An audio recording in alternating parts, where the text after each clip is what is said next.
Magandang balita po para sa mga DDS. Breaking news, malaya na si Tatay Digong.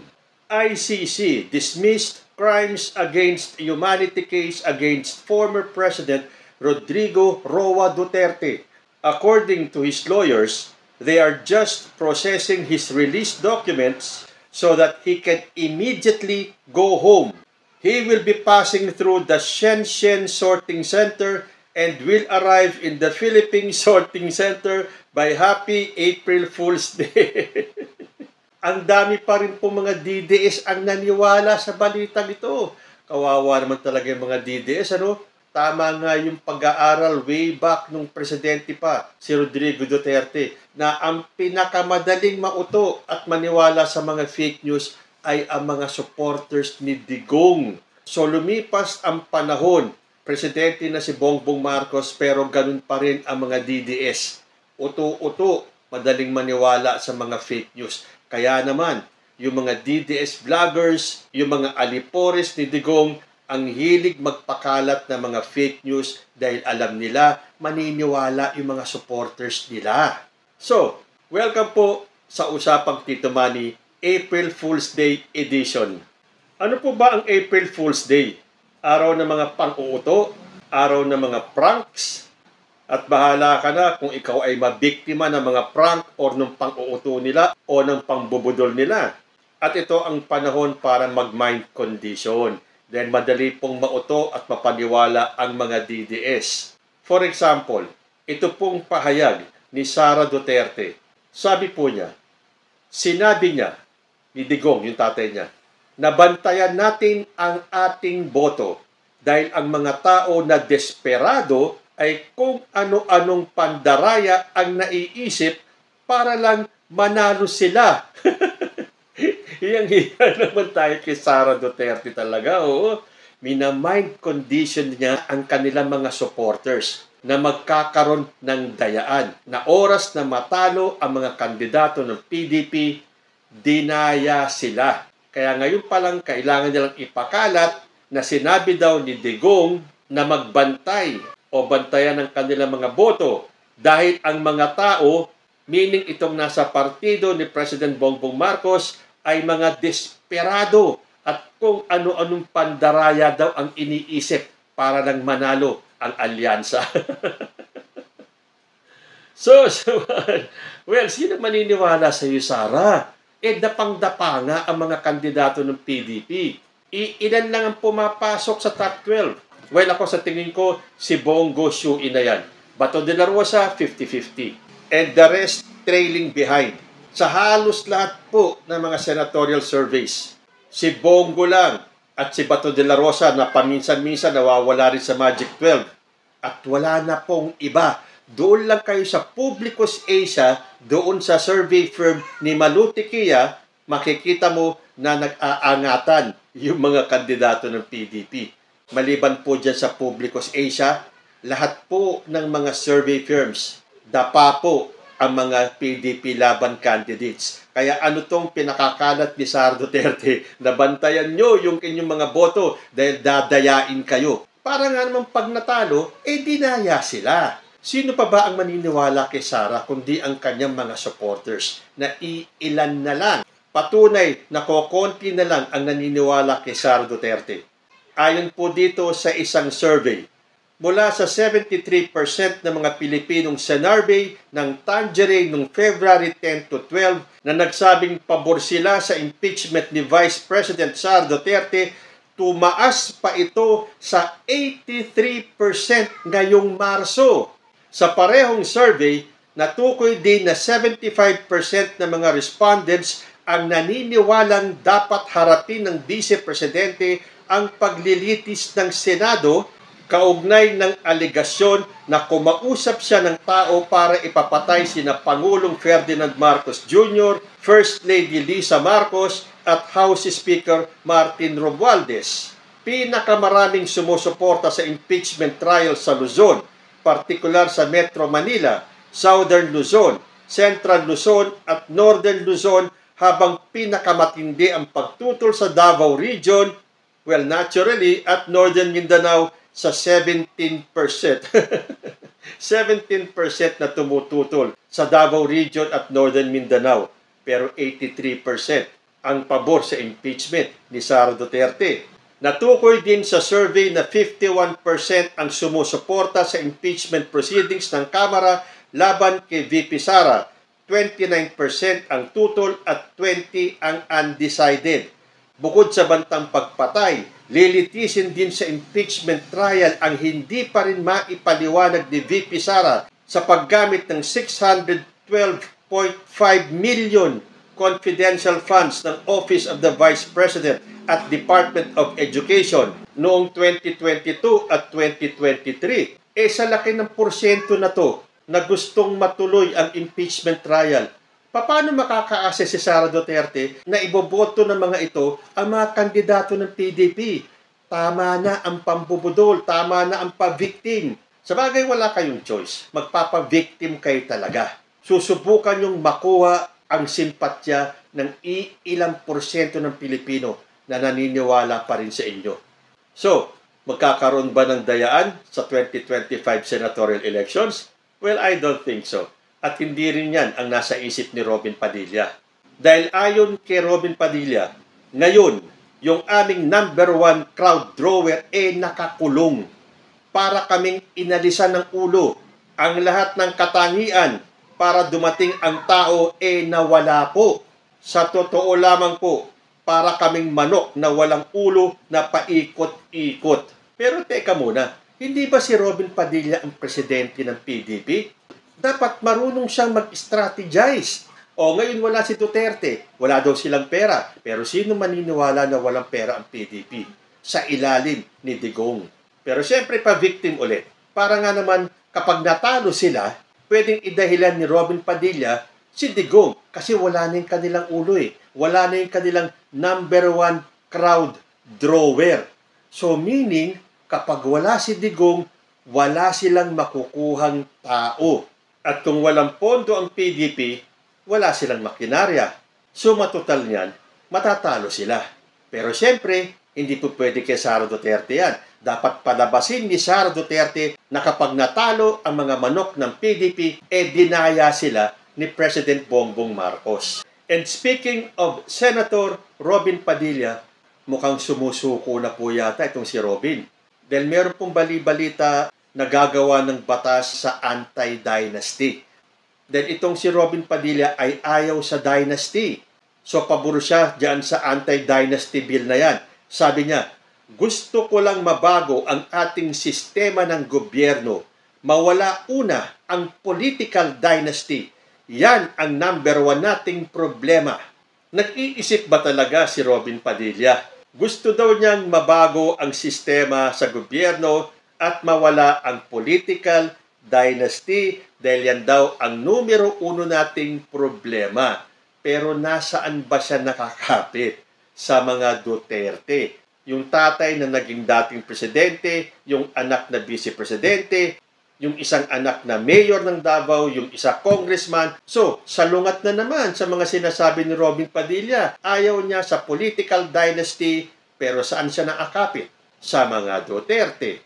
Sabi pa niya, kailangan somewhere mag-uumpisa tayo. Kung ayaw naman nyo mag-umpisa, hindi na ako sasama. So, anong ibig sabihin ni Robin Padilla?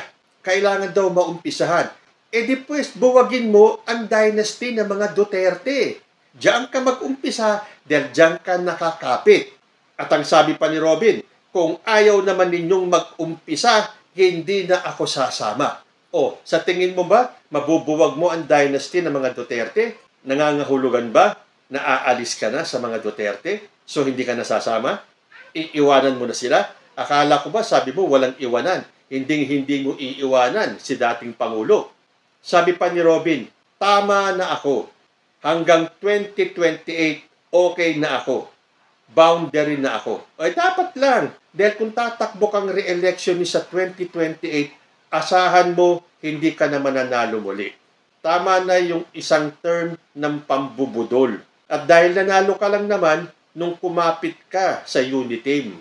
Kahit na alam namin na umpisa pa lang, ayaw mo na kay Pangulong Bongbong Marcos. Pero sigurado bang sa 2028, hindi natatakbo muli si Robin Padilla? So hudyat na kaya yan? Naiiwanan na ni Robin Padilla ang pamilyang Duterte? Mabalik tayo kay Sara Duterte. Alam nyo kasi sa kadaldalan ng pamilyang ito, napapahamak sila eh. Dahil itong si Sara, sinubukan yatang mag-apply ng legal aid sa ICC. Dahil alam naman po natin kung gaano kalaking halaga ang kailangang gastusin ng pamilya Duterte para dyan sa kaso niya sa ICC. Doon pa lang sa abogado ni Duterte, milyones na po ang bayad. Pero sandali lang, bakit ba walang mga Pilipino na kasama sa tagapagtanggol ni Duterte?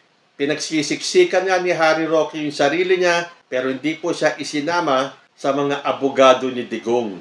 O, akala ko ba sinabi nyo na ibinenta si Digong sa mga banyaga? O bakit puro banyaga ang inyong mga abogado? Dapat kinuha nyo si Salpanelo, si Harry Roque, si Glenn Chong.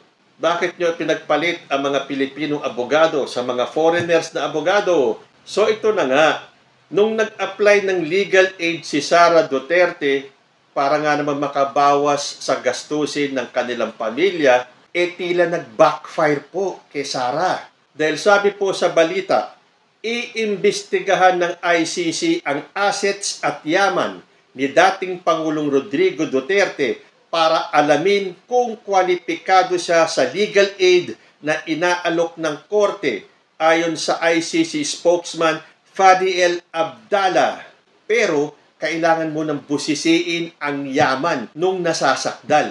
Nako, yung sinasabi nga ni Sonny Trillanes kung gaano kayaman itong mga Duterte, mauungkat yan tuloy. At hindi ba mayroon pang balita na baka i-freeze daw ng ICC ang yaman ng mga Duterte. Kaya dapat sa susunod, hinay-hinay sa pagsasalita at kayo din ang napapahamak. And speaking of Sara Duterte, mabalik tayo sa Pilipinas dahil wala pa po ang ating Vice President dito sa Pilipinas. Sabagay, meron pa ba tayong VP? Kasi hindi pa nga napapaliwanag yung grupo ni Mary Grace Piatos, hindi ba nagkaroon ng second batch yun? Ngayon may third batch na. At ito yung tinawag nilang Team Grocery. At ito ang mga nakatanggap di umano ng mga ayuda galing kay Ma'am Sara. Okay, attendance check tayo ha. Miko Harina, Ralph Josh Bacon, Beverly Pampano, Sala Kasim, at si Patty Ting. Hanggang kailan kaya tayo lolokohin ni Sara Duterte, no? Ito ang hindi makita ng mga supporters nila eh. Harap-harapan na kayong niloloko ng pamilya Duterte, pero tuloy-tuloy pa rin ang pagsamba nyo sa kanila. Pero maiba naman po tayo. Punta tayo sa home court. Dito po sa alyansa ni President Bongbong Marcos. Dahil hindi na po 12 ang kandidato ng alyansa, na bawasan na po ng isa. Yan pong si Senator Amy Marcos ay opisyal ng pumalas sa alyansa. At yun nga, nagpapabida siya at nagpa-Senate hearing. At itong pangalawang magiging Senate hearing, hindi na po sisipot yung kanyang mga ipinatawag. Dahil ang dahilan nila, lahat na nasabi nila nung first hearing at may mga kaso na sa korte. So bakit hindi nila maghintay si Amy Marcos ng desisyon sa korte? Ba't kailangan pa niya magpabida ng Senate hearing? Gumagastos lang ng walang kapararakan yung Senate hearing na yan. Kahit na ano pa ang gawin ni Amy Marcos, sira na siya sa magkabilang kampo. Siguro nung napansin niya na hindi siya umaangat sa rating, nagbalik sa alyansa. Sumama sa isang rally, itinaas pa ang kamay ni President Bongbong. Nung nahuli si Duterte, lumabas ulit ang tunay na kulay. Hindi na niya mapigilan, hindi na niya kayang magbalat kayo. So, umalis na siya ng alyansa. At kailangan niyang rumesback. Dahil nung siya ay opisyal nang umalis sa alyansa, opisyal na rin pong inurong ng mga loyalista ang kanilang pagsuporta kay Amy Marcos. So ano ang dapat gawin ni Amy? Sumipsip sa mga DDS. Kailangan makuha niya ang boto ng mga DDS. Sadly, isinusuka na rin siya ng mga DDS. Kahit na magpahiring pa siya, too late the hero na meron ng kaso sa korte, ba't hindi mo hintayin kung anong magiging resulta sa korte? Pero hindi. Kailangan niya magpabango sa mga DDS. Kung si Sal Panelo nga, sinusuka na siya. Kanina lang, may narinig ako sa vlog ni Maharlika kung saan guest niya si Harry Roque. Kahit na sila, sinasabi nilang namamangka si Amy Marcos sa Dalawang Ilog at si Amy daw ay nasa number 18 na lang sa mga survey. So nakita na ninyo, galawang DDS na talaga si Amy Marcos. Kailangan niyang sirain ang pangalan ng kanyang kapatid. Wag magdi-deny. Dahil yung kilos ni Amy Marcos ay pagsira sa pangalan ng kanyang kapatid. So ito po ang natitira sa mga kandidato ng alyansa. Benor Abalos, Abby Binay, Bong Revilla, Pia Cayetano, Ping Lacson, Lito Lapid, Manny Pacquiao, Tito Soto, Francis Tolentino, Erwin Tulfo, and Camille Villar. Pero hindi lang po nag-iisa ang Amy Marcos dyan sa alyansa. May mangilan-ngilan din po na nung hinuli si dating Pangulo, naglabasan ang totoong mga kulay. Kaya nung natuklasan ko itong pamamangka sa Dalawang Ilog ng ilang kandidato pa rin ng alyansa, sorry to say, ito ang magiging tulong ko sa ating Pangulo. Hindi ko po maiboboto lahat ng kandidato, yung natitirang 11, dahil sa pakiwari ko, may mga kasama sa alyansa na oras na manalo sila ay magtatraidor na rin. Una na po dyan, si Camille Villar. Kahit na sinasabi niya kailangan ng bagong muka, bagong Villar lang. Dahil kapamilya pa rin siya ng mga Villar na alam natin na mga DDS yan. Hindi nga napigilan ni Cynthia Villar ang kanyang sama ng loob nung nahuli si Rodrigo Duterte. Kaya nga may mga post na kumakalat sa internet. Ang sabi, si Camille Villar ay hindi bagong boses. Bagong Villar ka lang. Prangkahin na namin. DDS ang pamilya ninyo. Isa pa, si Francis Tolentino. Hindi po ba? Inendorso siya ni President Bongbong Marcos dyan sa rally ng alyansa. So ano itong kumakalat na balita na inendorso ni Robin Padilla si Tol Tolentino? Dahil sabi sa balita, Senator Robin kay Senator Tol, ikaw ang tol ng bawat Pilipino. Mga tol, number 61, Senator Francis Tolentino, ang tol ng bawat Pilipino. Yan ang pag-iendorso ni Senator Robin Hood Padilla. At bakit naman nagpa-endorso si Tolentino kay Robin Padilla? Akala ko ba nasa alyansa na siya? Hindi pa ba sapat ang pag-iendorso ni President Bongbong Marcos at kailangan pa niya ang endorsement ni Robin Padilla? Ay, mag-isip-isip na po tayo dyan. Meron pang isa, itong si Pia Cayetano, na alam natin kapatid ni Alan Peter Cayetano, na kung matatandaan ninyo, nung isang eleksyon, kung paano siraan ni Alan Peter Cayetano si President Bongbong Marcos, magkapatid po yan. So, daw po tayo, ingat-ingat po tayo sa mga iboboto natin. Dahil ang gusto natin magtagumpay si President Bongbong Marcos, paano kung may iba pa palang Amy Marcos sa alyansa? Kaya ako, ito yung stand ko Ayokong mapahamak si President Bongbong Marcos. Kahit na suwayin ko at wag bumoto ng straight alyansa, hindi ko po maaating na manalo ang mga taong ito. Tapos kapag sila ay nakapwesto na, tatalikuran nila si President Bongbong Marcos. Again, nasa sa inyo po yan. Sinabi ko lang yung stand ko, hindi ko kayo sinasabihan na huwag iboto sa ganito o sa ganyan dahil nasa inyo pa rin ang choice. Meron pang isang namamangka sa Dalawang Ilog Itong si Senate President Chis Escudero. Dahil may pahayag si Senator Chis. Sabi niya, ang NPC, o ito yata yung National People's Coalition ba yun? Ay bahagi ng alyansa. Kaya ang susuportahan ng NPC ay ang mga kandidato ng alyansa. Wow, very good, Senator Chis. Ang susuportahan daw nila, kasama si Senator Chis niyan, ay ang alyansa ni President Bongbong Marcos. Tapos kamukat-mukat mo, meron kang mababasang balita. Escudero backs Bam Aquino's 2025 Senate bid. Senate President Francis Escudero has endorsed the 2025 Senate bid of former Senator Bam Aquino. So ano ba talaga, Senator Chis? Akala ko ang i-endorse mo yung buong alyansa slate. Tapos bigla kang magsisingit ng ibang kandidato. No offense po kay Bam Aquino. So, ano na, Chis Escudero, balimbingan time na ba? Uy, meron po akong nabasang post dito. Sabi rito, Millionaires for Digong. The top donors of Rodrigo R. Duterte noong May 2016 elections. At napakadami po mga pangalan ng donor dito. Ilan po sa mga pangalan na nabasa ko? Antonio Floyrendo Jr., 75 million pesos. Yun po yung cash and in-kind na kanyang donasyon.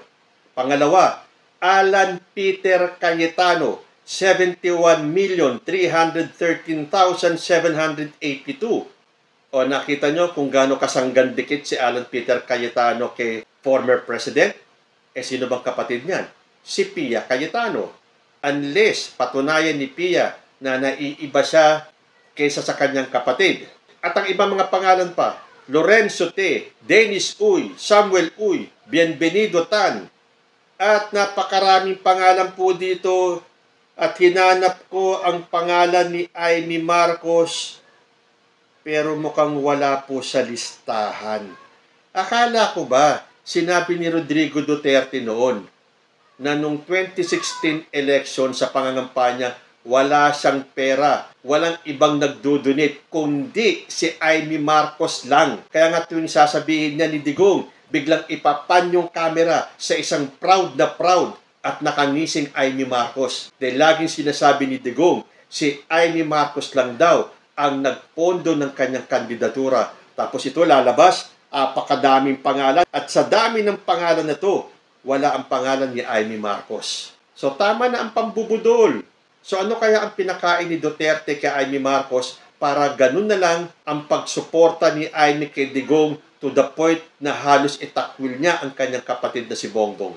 Meron naman din po akong nabasa, ito naman ay galing kay Ramon Tulfo. Tandaan po ninyo, April Fool's Day po ngayon. At dito sa mga binasa kong balita sa inyo, nasa sa inyo kung maniniwala kayo o hindi. Kung alin dyan ang April Fool's Day, alin ang pambubudol at alin ang katotohanan. Sabi po kasi dito ng isang Ramon Tulfo, kasi may check po eh. So ibig sabihin, verified na siya yon. Sa kanya nang galing tong post na to. Sabi rito, sinong nakaiwan ng perang cash na 1 billion sa Malacanang noong turnover ng administrasyon ni Digong kay BBM? Yan ang isang sikreto daw na ayaw ipabunyag ni BBM upang wag daw masira ang pangalan ng kanyang predecessor na si Rodrigo Roa Duterte. Noong panahon na yon ay magkasanib pa si BBM at Sara Duterte na anak ni Digong. Ang limpak-limpak na salapi ay nakita raw sa isang kwarto sa main building ng palasyo. Ang mga pera daw ay nasa 10 duffel bags, each containing 100 million pesos. Sabi ng aking espiya ay baka naiwan ang malaking pera dahil sa pagmamadali. Sabi pa ng aking espiya, maaaring kasama ito sa mga perang hinakot palabas bago pumasok ang mga bagong residente ng Malacanang. Well, parang ang hirap naman pong paniwalaan. Dahil sinong tanga ang mag-iiwan ng 1 bilyon na cash kahit na sabihing nagmamadali na silang umalis ng palasyo? Again, tulad nga po na sinabi ko, kayo na po ang humusga kung ito ay isa sa mga pambubudol o isang April Fool's Day prank. At ang panghuling pambubudol po ngayong April Fool's Day ay galing kay Hanilet Avancena. Ito po ay tungkol sa pag-aresto kay Duterte. Sabi ni Hanilet, tao lang sila, may Diyos kami. O ngayon, kita nyo na? Sabi nga dito sa isang post who is this stupid God? Sabi po yan ni Digong. Palakpakan ang mga tao. Then, a few moments later, nahuli si Digong at ang hiling ng mga DDS sa sambayan ng Pilipino, pray for FPRRD. Samantalang nung sinabi niyang stupid God ang ating Panginoon Diyos, minura-mura pa niya nung sinabi niyang putang ina talaga tong bla bla bla na to. Palakpakan pa nga kayo eh. Tapos ngayon, hihingi kayo ng tulong sa Panginoon Diyos. Sa tingin ninyo, pakikinggan kayo? Sabi ko nga sa inyo kahit na mag-rally kayo araw-araw, gumawa kayo ng prayer rally hanggat hindi nagsisisi si Digong sa mga sinabi niya, hindi po siya mapapatawad ng Diyos. Dahil di ba sinabi pa niya, your God is not my God because your God is stupid. Yun daw kanyang Diyos ay matalino. Sino ba sa tingin ninyo ang Diyos na sinasabi ni Digong? Tandaan nyo nung sinabi niya, nahihintay niya kayong lahat ng mga DDS sa impyerno. Magsama-sama kayo doon. Total, ando naman ang presidente ng impyerno na kanyang anak na si Sara Duterte. So, ang pinatutungkulan bang Diyos ni Digong ay si Satanas o yung presidente ng impyerno? So, tama nga siguro si Hanilet. Tayo ay tao lamang. Sila may Diyos. Kung sino mang Diyos na yan, sigurado ako, hindi po yan ang ating amang Panginoong Diyos. At sa aking pagtatapos, ito po ang balitang hindi pang April Fool's Day, hindi pang bubudol, at walang halong kasinungalingan, walang halong mind conditioning. Dahil ngayong April 2025 na, presidente pa rin si Bongbong Marcos na minamahal ng taong bayan. Kayo po, ano ang masasabi ninyo? Comment lang po down below and I will see you in my next video. Diyos ti Agnina.